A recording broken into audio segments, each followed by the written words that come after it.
Hello नमस्कार दोस्तों, स्वागत है आप सभी का गर्व एकेडमी के एप्लीकेशन पर। आशा करता हूं कि आप सब बहुत ही अच्छे हैं। एक बार जल्दी से आज के अपने इस प्यारे से सेशन में जुड़ेंगे। हम लोग बातें करते हैं भारतीय राजनीति के बारे में आज।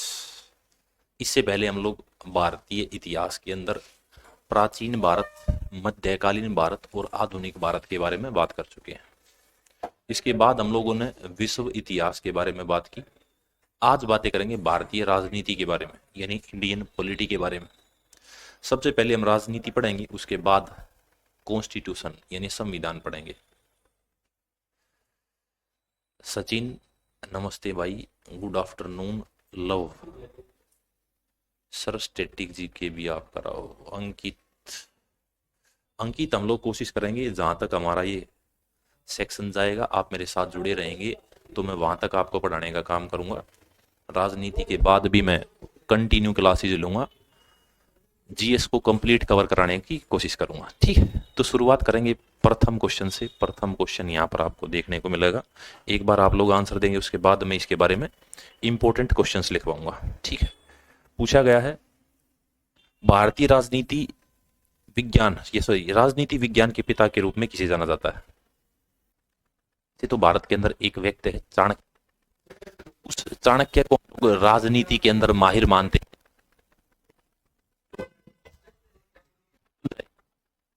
ये 2.0 में भी चल रही होगी शायद। अजय नमस्कार भाई। क्वेश्चन है राजनीति विज्ञान के पिता के रूप में किसे जाना जाता है। अभी एक शब्द है राजनीति। राजनीति यानी कि पॉलिटी।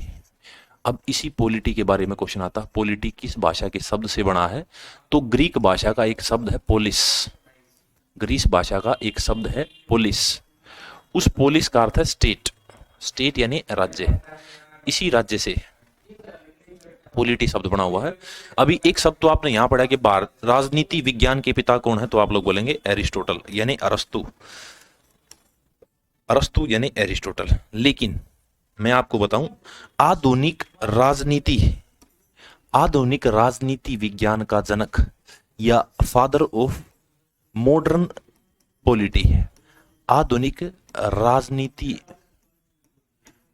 विज्ञान का पिता, तो आप लोग एक आदमी को याद रखेंगे। आदमी का नाम है मैकियावेली। मैकियावेली।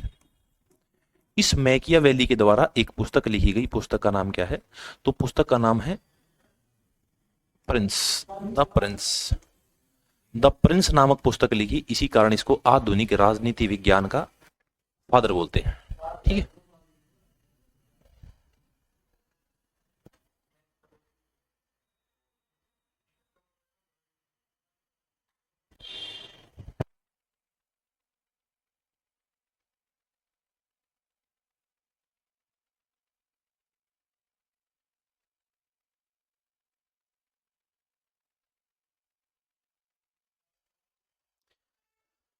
हरप्रीत एरिस्टोटल, बहुत अच्छे भाई वॉइस।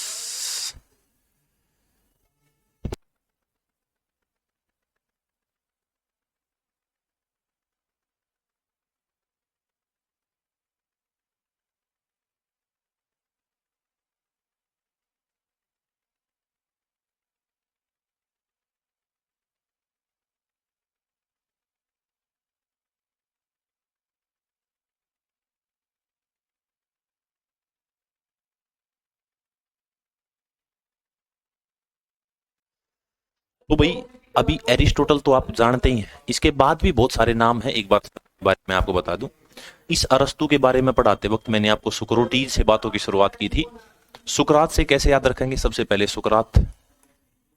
इसके बाद मैंने आपको एक व्यक्ति के बारे में बताया जिसका नाम है प्लेटो। इसके बाद एक आदमी के बारे में बताया जिसका नाम क्या है, एरिस्टोटल यानी अरस्तु। इसके बाद एक व्यक्ति के बारे में मैंने आपको बताया जिसका नाम क्या है, सिकंदर। इन सब को मैंने एक फॉर्म में बताया था, आप लोग याद रखेंगे। सिकंदर के गुरु का नाम अरस्तु, अरस्तु के गुरु का नाम प्लेटो, प्लेटो के गुरु का नाम सुकरात। अभी हम लोग बढ़ते हैं राजनीति के अंदर। राजनीति के अंदर आप लोग दो शब्द पढ़ेंगे, एक तो पॉलिटी और एक लोकतंत्र। ठीक है, इस लोकतंत्र को हम लोग डिफाइन तो आगे करेंगे, लेकिन लोकतंत्र के दो पार्ट आप लोग याद रखेंगे। सबसे पहले तो आप लोग याद रखेंगे प्रत्यक्ष लोकतंत्र।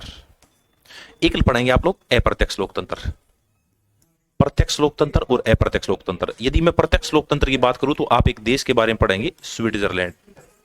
स्विट्जरलैंड इंपॉर्टेंट क्वेश्चन है, ये क्वेश्चन पूछा गया था, प्रत्यक्ष लोकतंत्र का निम्न में से कौन सा उदाहरण है, तो उसका आंसर था स्विट्जरलैंड। लेकिन अप्रत्यक्ष की बात करें तो भारत, ब्रिटेन, अमेरिका, ये सारे के सारे अप्रत्यक्ष लोकतंत्र के उदाहरण हैं। ठीक है, आप लोग इस क्वेश्चन को अवश्य याद रखेंगे, एग्जाम में पूछा गया। ठीक है, आगे बढ़ते हैं नेक्स्ट क्वेश्चन पे। भारत में सरकार के कितने सत्र मौजूद हैं? सरकार कितने तरीके की? ऐसे काम इंग्लिश में दे दो।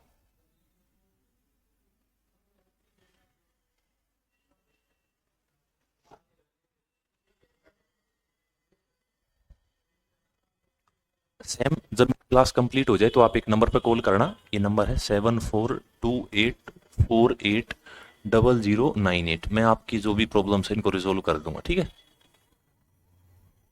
फिर लेना क्लास के बाद। आगे बात करें भाई, भारत में सरकार के कितने रूप हैं? अभी सरकार क्या होता है, आप लोग सरकार के बारे में सबसे पहले तो देखेंगे सरकार कितने तरीके की है। तो सरकार वैसे होती है तीन तरीके की। तीन तरीके कैसी? एक होती है एकात्मक यानी यूनिटरी गवर्नमेंट। इसके बाद दूसरी होती है संघात्मक यानी कि फेडरल, संघात्मक। एक तीसरी होती है परिसंघात्मक यानी कन्फेडरल, परिसंघात्मक। ये सरकार के रूप है। अब ये सरकार के रूप किस तरीके से हैं? ये वर्किंग प्रोग्रेस में, यानी कि पूरे के पूरे देश के ऊपर ऐसी सरकारें इंप्लीमेंट की जाती हैं। लेकिन अगर मैं बात करूं कार्यपालिका और विधायिका के आधार पर, सरकार के अंदर कार्यपालिका व विधायिका के आधार पर सरकार कितने तरीके की होती है? कार्यपालिका व विधायिका, कार्यपालिका व विधायिका के आधार पर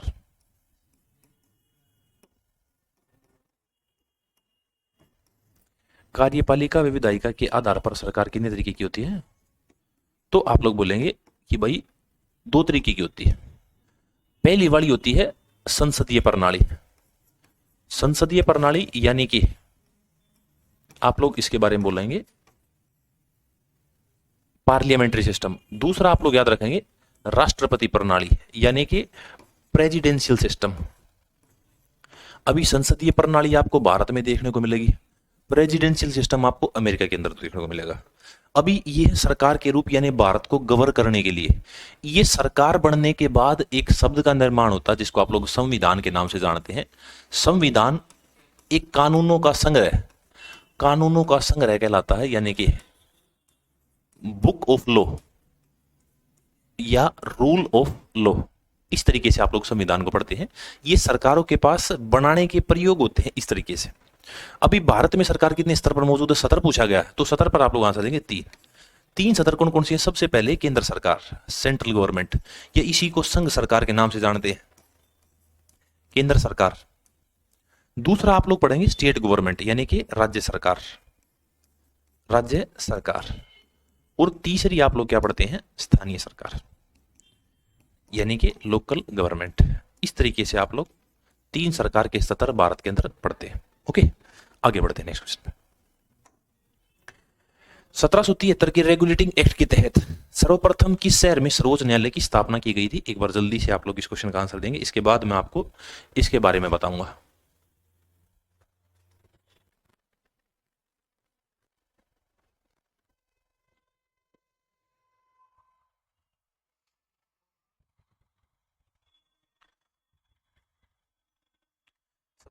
में रेगुलेटिंग एक्ट के तहत सर्वप्रथम किस शहर में सर्वोच्च न्यायालय की स्थापना की गई? सबसे पहले बात करें हम लोग, आप लोग इसका आंसर तो जानते ही हैं, इसका आंसर क्या है? कैलकाता, कैलकाटा।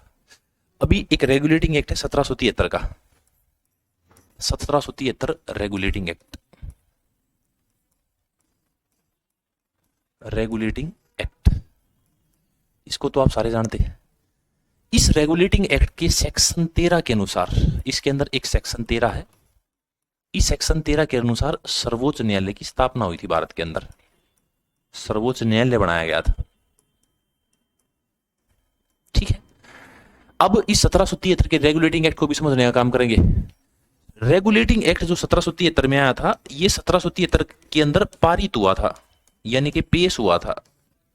इसको लागू किया गया था 1774, यानी कि भारत के अंदर सुप्रीम कोर्ट की स्थापना कब हुई, यदि ये क्वेश्चन पूछा तो आप लोग बोलेंगे 1774 में लागू हुआ था सुप्रीम कोर्ट। जब ये सुप्रीम कोर्ट बनाया गया तो सुप्रीम कोर्ट के अंदर कितने जज थे? अब एक सुप्रीम कोर्ट के अंदर बहुत सारी जनता बैठती है, इस तरीके से इधर जनता बैठती है। अब यहां पर एक आदमी बैठता है जिसको जज बोलते हैं। उस जज के बारे में पूछा गया कि इसके अंदर जो सुप्रीम कोर्ट बनाया गया कलकत्ता में, इसके जज कौन थे? तो जज का नाम आप लोग याद रखेंगे। पहले वाले जो चीफ जस्टिस थे उसका नाम था sir Elijah Impey. Sir Elijah Impey ये सुप्रीम कोर्ट के प्रथम जज थे जो कहां बनाया गया था? कलकत्ता के अंदर। इसके अलावा भी अन्य जज थे, यानी कि दूसरे चैम्बर, तीसरे लिमेंस्टर और चौथे आइड। ये 4 जज थे पहली बार जो सुप्रीम कोर्ट बनाया गया। सेक्शन 13 के अनुसार भारत के अंदर सर्वोच्च न्यायालय की स्थापना की गई।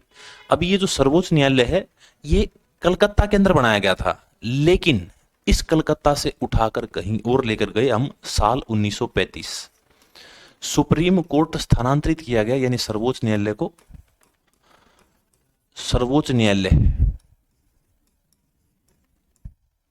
कलकत्ता से दिल्ली स्थानांतरित किया गया। कलकत्ता से दिल्ली स्थानांतरित किया गया।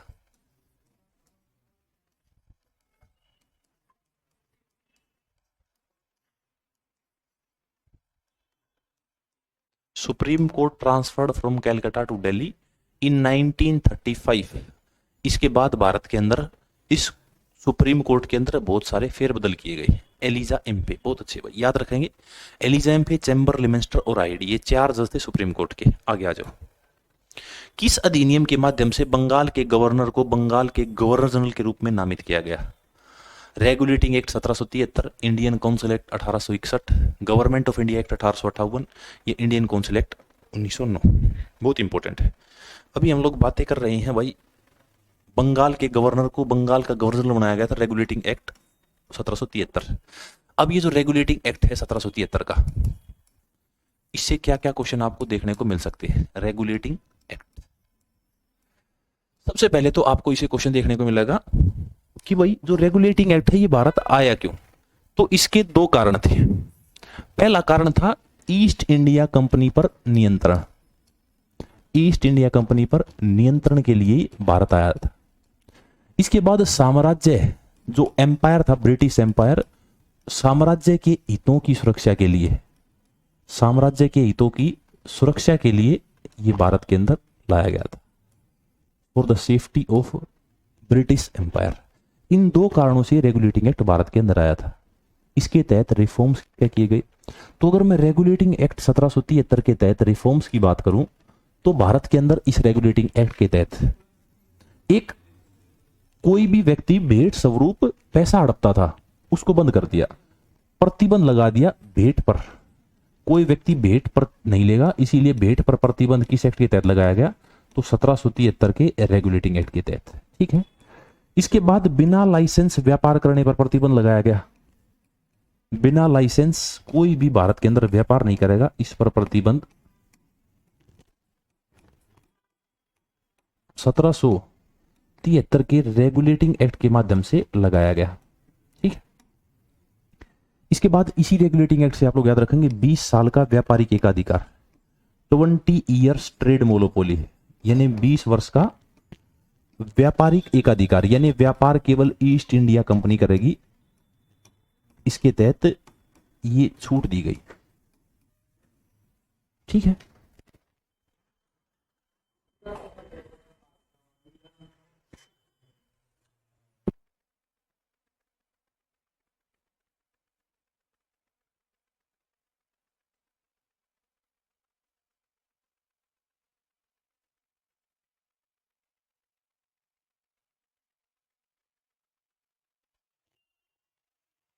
बीस साल के व्यापारिक एकाधिकार भी को किसके तहत दिया गया था? Regulating act 1773।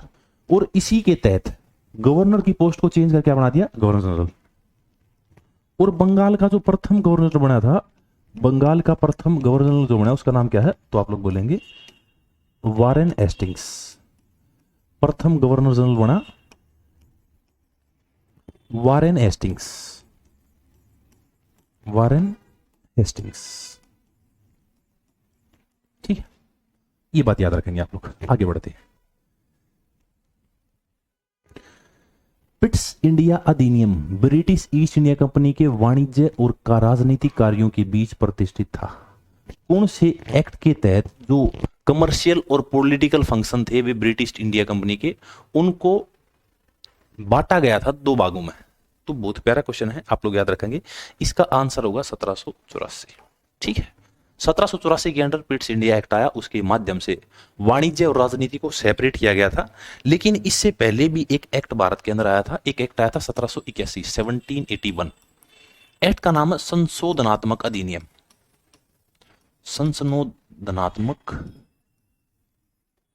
अधिनियम ये कब आया था, तो आप लोग बोलेंगे ये अधिनियम आया था 1781 में। इसके तहत क्या किया गया था, इसके तहत 1773 के रेगुलेटिंग एक्ट में संशोधन किया गया था। रेगुलेटिंग एक्ट में संशोधन किया गया था। क्या संशोधन किया गया था, इसमें संशोधन किया गया था कि भाई जो ईस्ट इंडिया कंपनी है वो अब बिहार के लिए भी कानून बनाएगी। ईस्ट इंडिया कंपनी गोट राइट, ईस्ट इंडिया कंपनी को बिहार के लिए कानून बनाने का अधिकार, बिहार के लिए कानून बनाने का अधिकार मिला।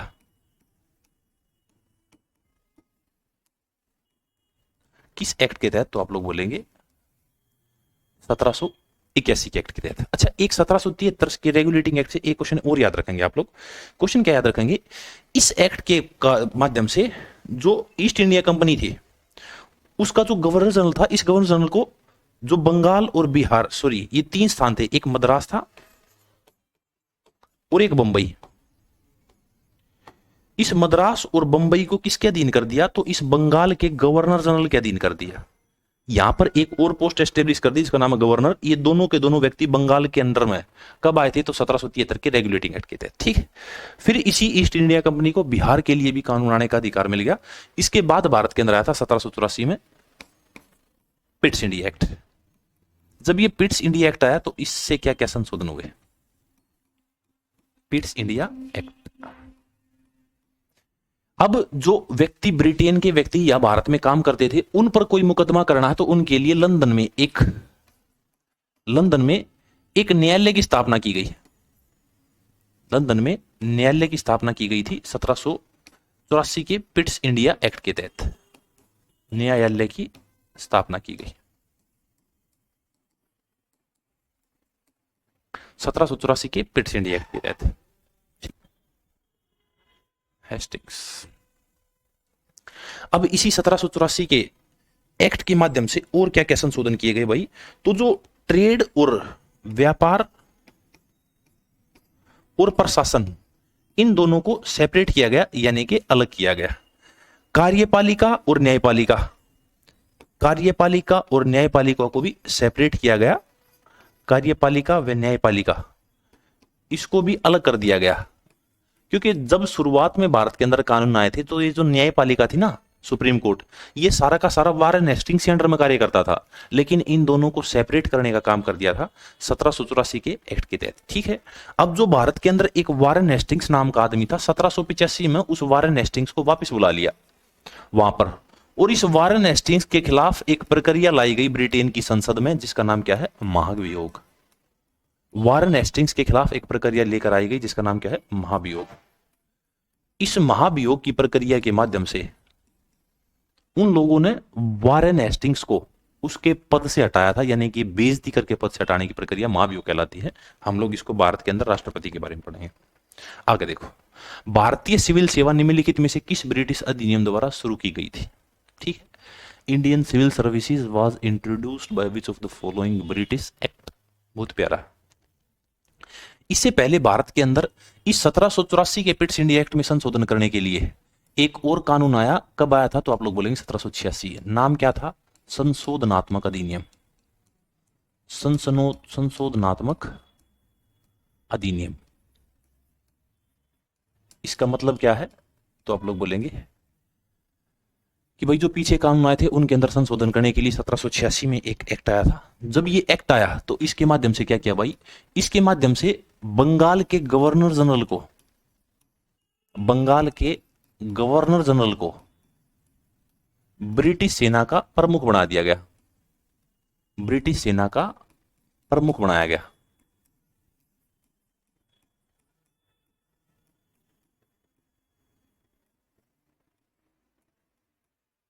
ठीक है।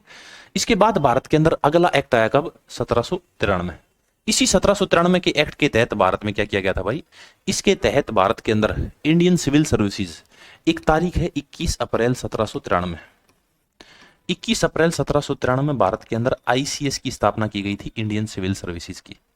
इसी एक्ट के माध्यम से 1793 के चार्टर एक्ट के माध्यम से, इस 1793 का जो चार्टर एक्ट था इसके माध्यम से ही और क्या किया गया?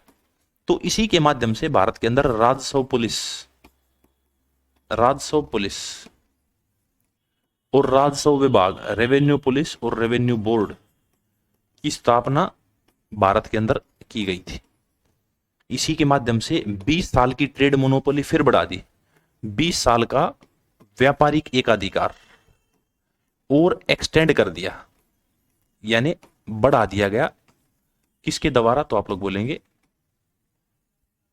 ब्रिटेन की सरकार के द्वारा 20 साल के लिए ट्रेड मोनोपोली को और बढ़ा दिया गया था 1793 के चार्टर एक्ट के माध्यम से। आगे बढ़ते हैं। किस अधिनियम के माध्यम से ईसाई मिशनरियों को भारत में प्रवेश करने और ईसाई धर्म का प्रचार करने की अनुमति दी गई थी? इंपॉर्टेंट क्वेश्चन भी है और प्यारा क्वेश्चन भी है। ईसाई मिशनरियों को भारत में प्रवेश और ईसाई धर्म का प्रचार करने की अनुमति दी गई थी 1793 के चार्टर एक्ट के तहत। Charter act 1813, government of India act 1858 या Pitt's India act 1784। Important question है, प्यारा भी क्वेश्चन है। आप लोग याद रखेंगे चार्टर अधिनियम 1813। चार्टर एक्ट 1813 के माध्यम से क्या किया गया था? ईसाई मिशनरियां भारत के अंदर आई थी और उनको प्रचार प्रसार करने की अनुमति दी गई थी। अब इसी 1813 के चार्टर एक्ट के माध्यम से और क्या क्या हुआ? 1813 के चार्टर एक्ट के माध्यम से और क्या क्या हुआ? तो आप लोग याद रखेंगे 1813 के चार्टर एक्ट के माध्यम से 1 लाख रुपए भारत के अंदर प्रतिवर्ष, 1 लाख रुपए प्रतिवर्ष शिक्षा के लिए आवंटित किए गए। फॉर एजुकेशन, शिक्षा के लिए आवंटित किए गए।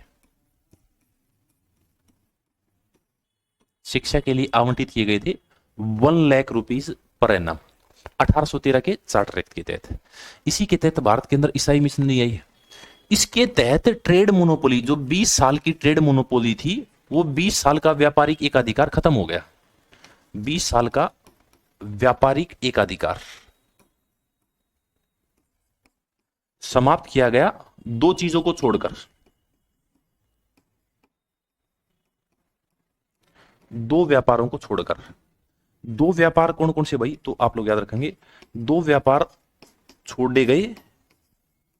एक तो चीन का व्यापार, चीन के साथ व्यापार, चीन के साथ व्यापार, इस पर ट्रेड मोनोपोली रहेगी। और दूसरा आप लोग याद रखेंगे चाय का व्यापार, चाय और चीन का व्यापार, इन दो को छोड़कर सभी पर व्यापारिक एकाधिकार को खत्म कर दिया गया ब्रिटिश ईस्ट इंडिया कंपनी के। ठीक है, आगे बढ़ते हैं नेक्स्ट क्वेश्चन पे। लॉर्ड विलियम बेंटिक सती प्रथा को किस वर्ष समाप्त किया था? ठीक है, सती प्रथा को भारत के अंदर कब समाप्त किया गया था? आप लोग आंसर देंगे तो आपको पता है। एक व्यक्ति है जिसका नाम क्या है? राजा राम मोहन राय है। इस राजा राम मोहन राय के प्रयासों से, इसके प्रयासों से एक व्यक्ति है जिसका नाम क्या है? लॉर्ड विलियम बेंटिक है। लॉर्ड विलियम बेंटिक, इसने भारत के अंदर क्या कर दिया था? सती सिस्टम को प्रतिबंधित कर दिया, यानी सती प्रथा को प्रतिबंधित किया। आप लोग साल याद रखेंगे, इसका साल क्या है? 1829, 1821, 9। एक बात और याद रखेंगे, इसी ने दास प्रथा को भी प्रतिबंधित कर दिया। दास प्रथा प्रतिबंधित है। साल क्या याद रखेंगे? तो आप लोग बोलेंगे 1830। 1830 के अंदर दास प्रथा को प्रतिबंधित किया। तो इसका आंसर आप लोगों को पता चल गया भाई, क्या होगा? 1829। आगे आ जाओ। निम्नलिखित में से किस एक एक्ट द्वारा बंगाल के गवर्नर को भारत के गवर्नर जनरल के रूप में अभिहित किया गया था? ठीक है, तो भाई बंगाल का जो गवर्नर जनरल था उसको भारत का गवर्नर जनरल बना दिया गया किस एक्ट के माध्यम से? तो आप लोग बोलेंगे चार्टर एक्ट ऑफ 1833। 1833 के चार्टर एक्ट के माध्यम से। अभी बातें कर लें 1833 के चार्टर एक्ट के बारे में।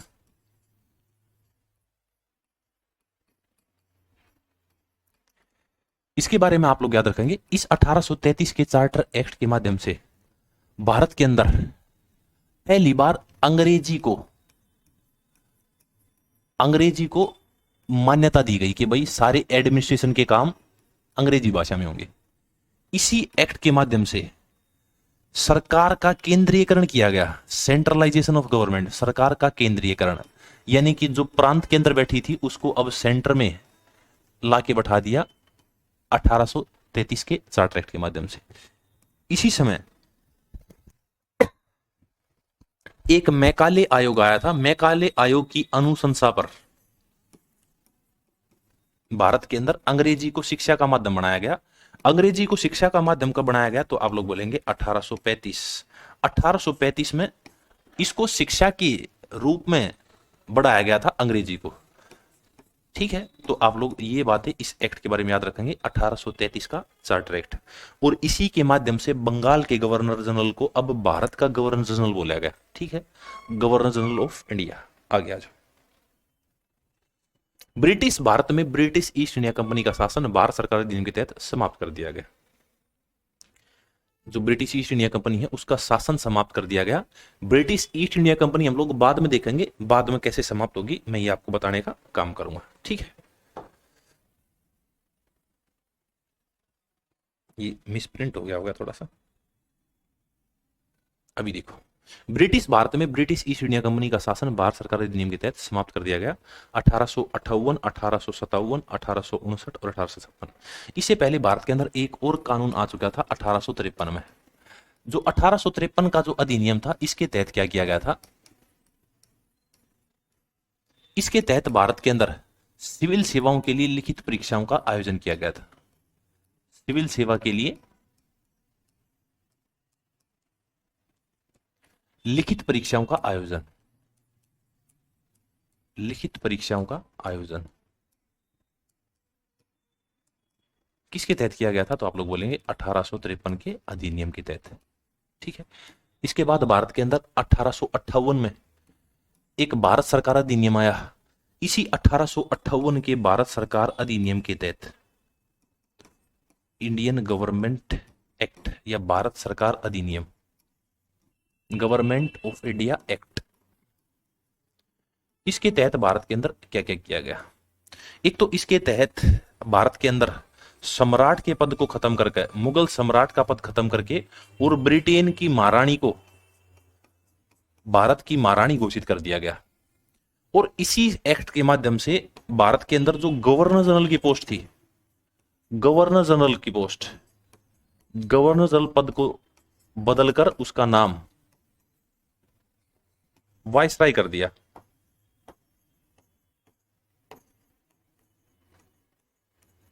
किस एक्ट के तहत? तो 1858 के भारत सरकार अधिनियम के तहत। इसी के तहत भाई और क्या क्या किया गया?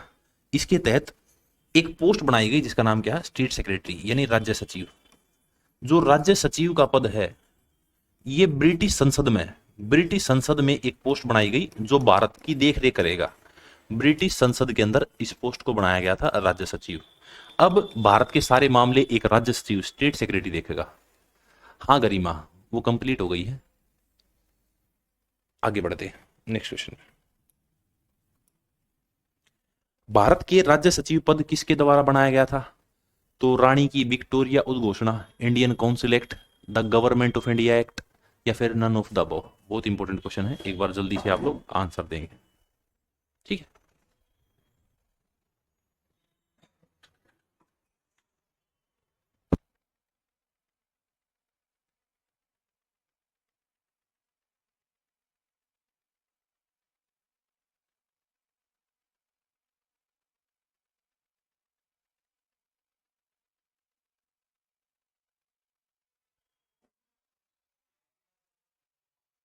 एक बार जल्दी से आप इस क्वेश्चन का आंसर देंगे। क्वेश्चन पूछा गया है कि भारत में राज्य सचिव, तो मैंने भी बताया था भारत सरकार अधिनियम the government of India act 1858 के माध्यम से इस पद को बनाया गया था।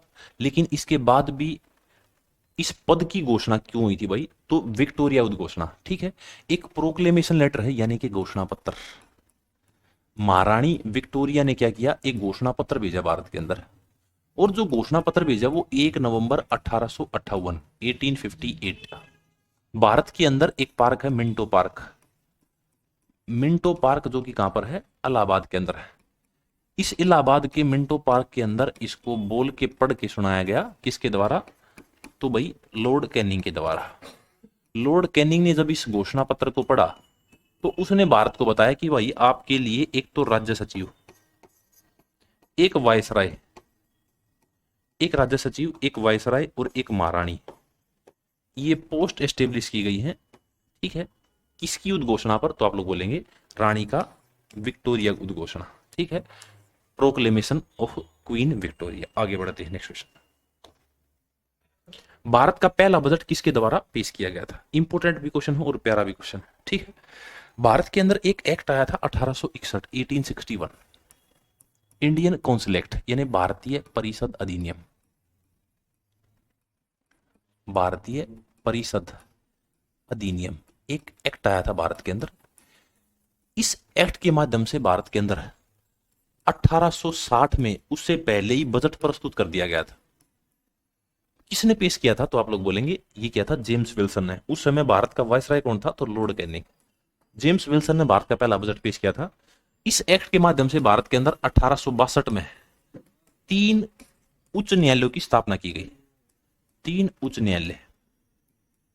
जब ये 3 उच्च न्यायालय बनाए गए तो आप लोग याद रखेंगे कहां कहां बनाए गए। पहले वाला याद रखेंगे आप लोग कलकत्ता, कलकत्ता के बाद दूसरा याद रखेंगे बंबई, और तीसरा आप लोग याद रखेंगे मद्रास।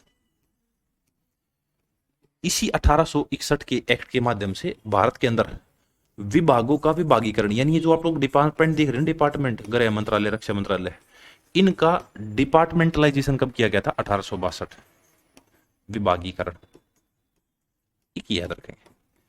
इसके बाद आप लोग 1862 के एक्ट के तहत भारत के अंदर आईपीसी यानी कि इंडियन पीनल कोड, भारतीय दंड संहिता। आप लोग इंडियन पीनल कोड यानी कि इंग्लिश में भी इसकी फुल फॉर्म याद रखेंगे, क्वेश्चन पूछ लेता है, इंडियन पीनल कोड। एक आप लोग याद रखेंगे सीआरपीसी। 1862 में इसी एक्ट के माध्यम से सीआरपीसी भी आई थी भाई, क्रिमिनल प्रोसेस कोड, ताजीराते हिंद।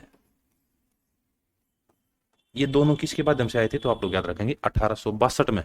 1861 के इंडियन काउंसिल एक्ट के माध्यम से। ये सारे काम इंडियन काउंसिल एक्ट के माध्यम से हुए थे। आगे बढ़ते हैं। परिषद के किस सदस्य के तहत बजट पर चर्चा की जा सकती है? इंपॉर्टेंट क्वेश्चन है। लेकिन इससे पहले भी मैं आपको 2-4 एक्ट और पढ़ा देता हूं। जैसे आप लोग एक एक्ट याद रखेंगे, भारत के अंदर आया था 1873 में अधिनियम। 1873 के अधिनियम भारत के अंदर आया था और इसी एक्ट के माध्यम से 1 जनवरी 1884 1884, 1 जनवरी 1884 को ईस्ट इंडिया कंपनी सबको भंग कर दिया।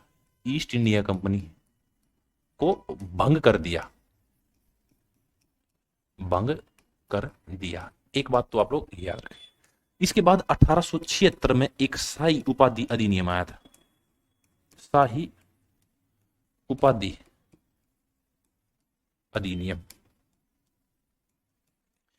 इसके माध्यम से क्या किया था भाई? इसके माध्यम से 28 अप्रैल 1876 भारत की सामग्री घोषित किया गया था। यानी कि भारत की सामग्री विक्टोरिया को घोषित किया गया था 28 अप्रैल 1876, सॉरी, 1857 लिया गया, 1876 याद रखेंगे, 1876, ठीक है। इसके बाद भारत के अंदर अगला एक्ट कब आया? 1892, 1892। और इसी 1892 के एक्ट के तहत बजट पर बहस करने का अधिकार मिला था भारतीयों को, ठीक है।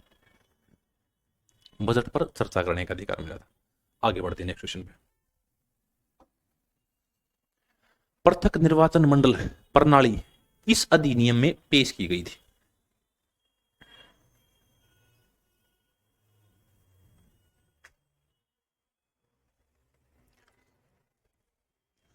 सर तीसरा और चौथा अलग अलग है भाई दोनों। देखो इसमें पूछा गया है पहला बजट किसके द्वारा पेश किया गया, इसमें पूछा गया है बजट पर चर्चा की जा सकती है, ये अधिकार भारत में कब मिला था। ये क्वेश्चन क्या एक्चुअल में, भारतीयों को बजट पर चर्चा करने का अधिकार, भारतीयों को बजट पर चर्चा करने का अधिकार इस एक्ट के माध्यम से दिया गया था। ठीक है, ये क्वेश्चन आप लोग अलग ले रहे हैं, मैं अलग बता रहा हूं। आगे बढ़, पृथक निर्वाचन मंडल प्रणाली किस अधिनियम में पेश की। ठीक है ना, बताता हूं इसके बारे में। सबसे पहले तो आप लोग याद रखेंगे ये पृथक निर्वाचन प्रणाली भारत सरकार अधिनियम 1909 के माध्यम से शुरू की गई थी। है क्या ये, सबसे पहले सांप्रदायिकता को वैधानिकता, सांप्रदायिकता को वैधानिकता किस एक्ट के माध्यम से मिली, तो आप लोग बोलेंगे 1909 के एक्ट के माध्यम से। इसके बाद आप लोग याद रखेंगे भारत में सांप्रदायिकता का जनक, सांप्रदायिकता का जनक यदि मैं बात करूं तो आप लोग बोलेंगे एक व्यक्ति का नाम लॉर्ड मिंटो, लॉर्ड मिंटो।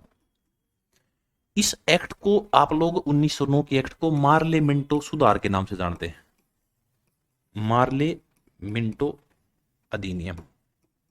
ये एक्ट यही है, कब आया था तो आप लोग बोलेंगे ये 1909 के अंदर आया था।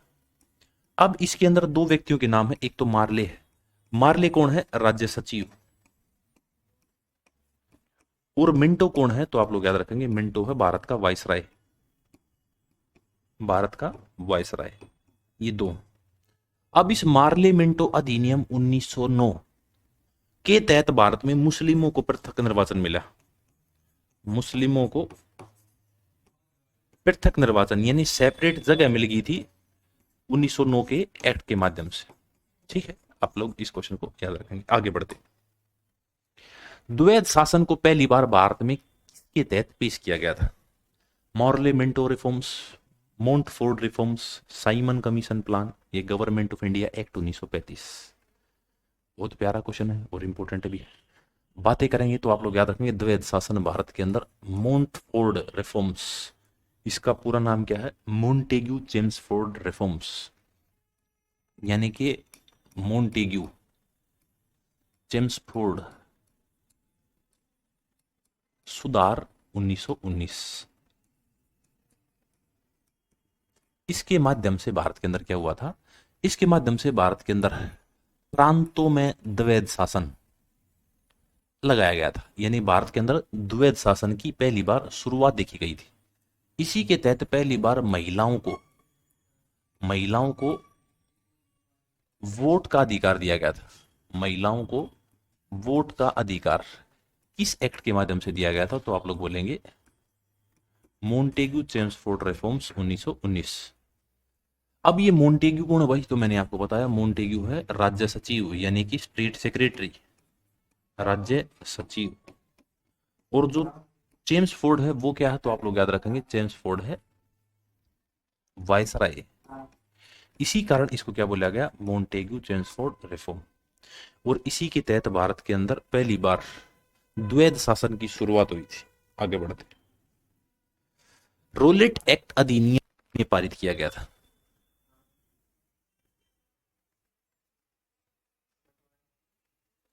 रोलेट एक्ट अधिनियम पारित किया गया था। इंपोर्टेंट क्वेश्चन है, याद रखेंगे आप लोग, रोलेट एक्ट भारत के अंदर कब आया था भाई, 1919। इसी रोलेट एक्ट के बारे में आप लोग क्या याद रखेंगे, एक व्यक्ति है sir Sidney Rowlatt, sir Sidney Rowlatt. इन सर सिडनी रोलेट की अध्यक्षता में 1917 के अंदर एक समिति की स्थापना की गई थी, सेडिसन समिति,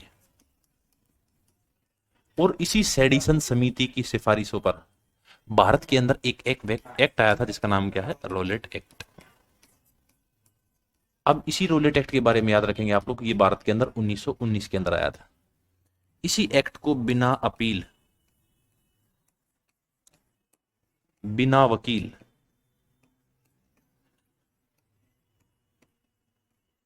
और बिना दलील का कानून बोलते हैं, बिना अपील, बिना वकील और बिना दलील का कानून बोलते हैं। इसी के तहत दो व्यक्तियों को गिरफ्तार किया गया था भारत के अंदर, सत्यपाल मलिक और सैफुद्दीन किचलू।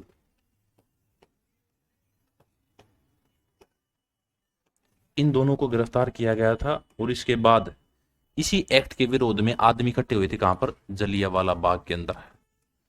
जब जलियांवाला बाग के अंदर आदमी इकट्ठे हुए तो यहीं पर 13 अप्रैल 1919, 13 अप्रैल 1919 एक हत्याकांड हुआ था। वो हत्याकांड का रीजन क्या था तो आप लोग याद रखेंगे, रोलेट एक्ट, क्योंकि इसी एक्ट के माध्यम से वहां पर मार्शल लॉ लगाया गया था। ठीक, आगे बढ़ते हैं नेक्स्ट क्वेश्चन। नेहरू रिपोर्ट किस वर्ष में प्रकाशित हुई थी? 1905, 1919, 1928 या 1932? देखो, इस 1928 से पहले साल याद रखेंगे 1926। 1926 के अंदर भारत के अंदर एक कमीशन आया था जिसका नाम है ली आयोग, और इसी ली आयोग की सिफारिश पर भारत के अंदर लोक सेवा आयोग के लिए परीक्षाओं का आयोजन किया गया था। लोक सेवा आयोग, जिसको आज आप लोग जानते हैं UPSC, union public service commission, ये 1926 में भारत के अंदर एक कमीशन आया था, ली कमीशन या ली आयोग। इसी की सिफारिश पर भारत के अंदर ये एक शुरू हुए थे। इसके बाद भारत के अंदर क्या हुआ था? 1928 में मोतीलाल नेहरू के द्वारा एक रिपोर्ट पेश की गई थी जिसका नाम क्या है? नेहरू रिपोर्ट। मोतीलाल नेहरू ने एक रिपोर्ट पेश की थी जिसका क्या नाम है? नेहरू रिपोर्ट। इसी 1928 में जब नेहरू रिपोर्ट पेश की गई थी,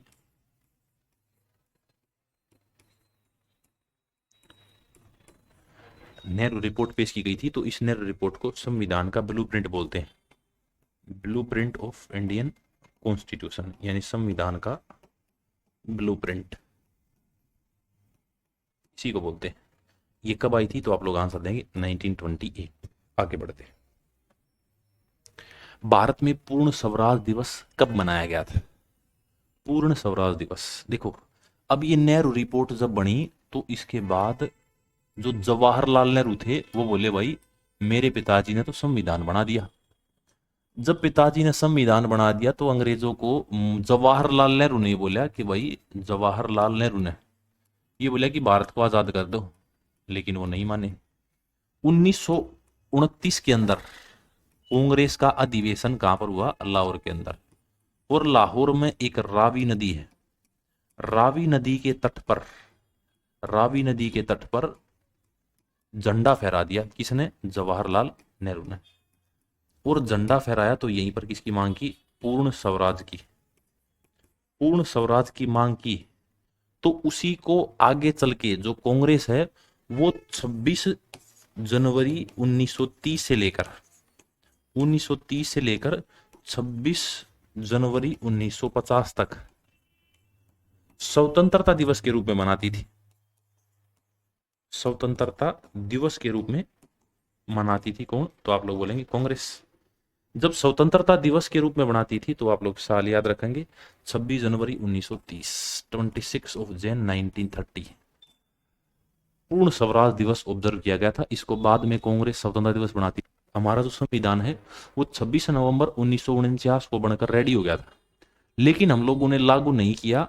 वो लागू किया कब? तो आप लोग याद रखेंगे 26 जनवरी 1950। क्यों लागू किया? कि हम लोग इस दिन को यादगार बनाना चाहते थे 26 जनवरी को। आगे बढ़ते। भारतीय रिजर्व बैंक की स्थापना किस वर्ष में हुई? इसके बाद एक एक्ट और पढ़ाने का काम करूंगा मैं आपको।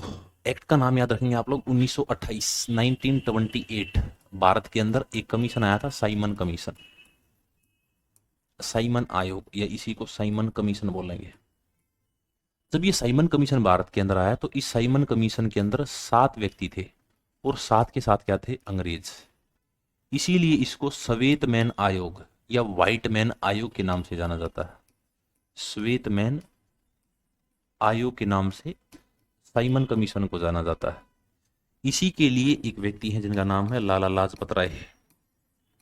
इन लाला लाजपत राय ने क्या किया था? इस लाला लाजपत राय ने गो बैक साइमन के नारे लगाए थे, गो बैक साइमन। ठीक है, अभी हम लोग बात करेंगे भारतीय रिजर्व बैंक की स्थापना किस वर्ष में हुई थी, तो आप लोग इसका आंसर देंगे 1935। ठीक है। भारतीय रिजर्व बैंक के लिए जो अधिनियम आया था वो 1934 के अंदर आया था, लेकिन लागू हुआ था 1935 में। और इस रिजर्व बैंक की स्थापना हुई थी 1 अप्रैल 1935, 1 अप्रैल 1935। जब इस आरबीआई की स्थापना हुई थी तो 1935 से लेकर 1937 इसने कहां पर कार्य किया था, तो आप लोग बोलेंगे कलकत्ता के अंदर कार्य किया था। कलकत्ता के अंदर कार्य किया, तो इसके चेयरमैन कौन थे, sir Osborne Smith. Sir Osborne Smith, इनकी निगरानी में इसने कार्य किया था। लेकिन 1937 में इसे कहां ले गए, 1937 में इसे कलकत्ता से बंबई ले गए। कलकत्ता से बंबई स्थानांतरित किया गया। जब कलकत्ता से बंबई स्थानांतरित किया गया तो इसका हेडक्वार्टर अब क्या हो गया, बंबई हो गया। ठीक है। रिजर्व बैंक कहां पर है, बंबई के अंदर है। आगे आते हैं नेक्स्ट क्वेश्चन। क्वेश्चन है किस अधिनियम द्वारा बर्मा को भारत से अलग किया गया था, 1919, 1935 या 1947। देखो 1935 के अंदर भारत के अंदर एक कानून आया जिसको आप लोग भारत सरकार अधिनियम, भारत सरकार अधिनियम 1935 बोलते हैं। इस अधिनियम के माध्यम से क्या हुआ था भाई, इस अधिनियम के माध्यम से एक तो आप लोग याद रखेंगे कि भाई जो 70% इंडियन कॉन्स्टिट्यूशन है यानी भारतीय संविधान है वो हम लोगों ने यहीं से उठा रखा। भारतीय संविधान का 70% हमें इसी संविधान से देखने को मिलता है। इसी के तहत प्रांतों से द्वैध शासन हटा दिया गया, प्रांतों से द्वैध शासन हटा दिया। और द्वैध शासन को हटाकर कहां पर इंप्लीमेंट किया, तो हटाकर उसको केंद्र के अंदर इंप्लीमेंट किया, यानी सेंटर के अंदर, केंद्र में द्वैध शासन लगाया गया। किस एक्ट के माध्यम से, तो आप लोग बोलेंगे 1935 गवर्नमेंट ऑफ इंडिया एक्ट के माध्यम से। ठीक है। तो भाई इसी के तहत बर्मा जो म्यांमार है उसको भारत से अलग किया गया था, तो आप लोग आंसर क्या देंगे, 1935। लेकिन बर्मा भारत से अलग कब हुआ था, तो आप लोग याद रखेंगे बर्मा भारत से अलग हुआ था 1937। इसी के तहत भारत के अंदर इलेक्शन भी कराए गए थे 1937 में। 1937 के अंदर 11 प्रांतों में, 11 प्रांतों में निर्वाचन कराया गया था।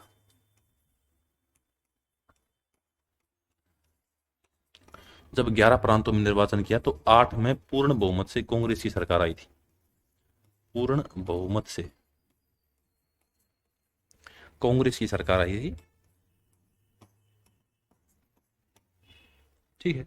ये भाई 1935 का गवर्नमेंट ऑफ इंडिया एक्ट। इसके बाद की जो बातें हैं वो हम लोग करेंगे नेक्स्ट क्लास के अंदर। ठीक है। नेक्स्ट क्लास के अंदर हम लोग संविधान सभा से बातों की शुरुआत करेंगे। तो आज के लिए इतना ही, और बातें करेंगे नेक्स्ट क्लास के अंदर। आप सभी का बहुत बहुत धन्यवाद। अगर किसी बच्चे का कोई डाउट है तो कमेंट सेक्शन में डाल दीजिए, मैं उसका रिप्लाई करता हूँ। सरदार बने थे, यस। ठीक है भाई। और किसी बच्चे का कोई डाउट है तो एक बार डाउट सेक्शन में जल्दी से डाल दी थी, कमेंट सेक्शन में। उसके बाद हम लोग क्लास को समाप्त करेंगे।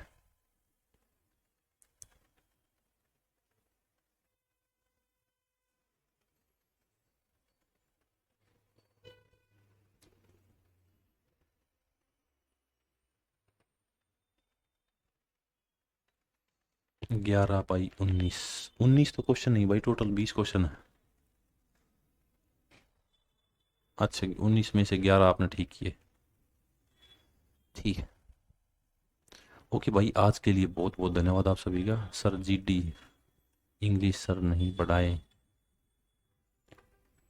मैं बोल दूंगा। अगर आप कुछ फ़ोन कर लीजिए आप उस नंबर पे, वो आपको रिकॉर्डेड सेक्शन में प्रोवाइड कर दी जाएगी। ठीक है। ओके भावना। ओके भाई, धन्यवाद आप सभी का बहुत बहुत।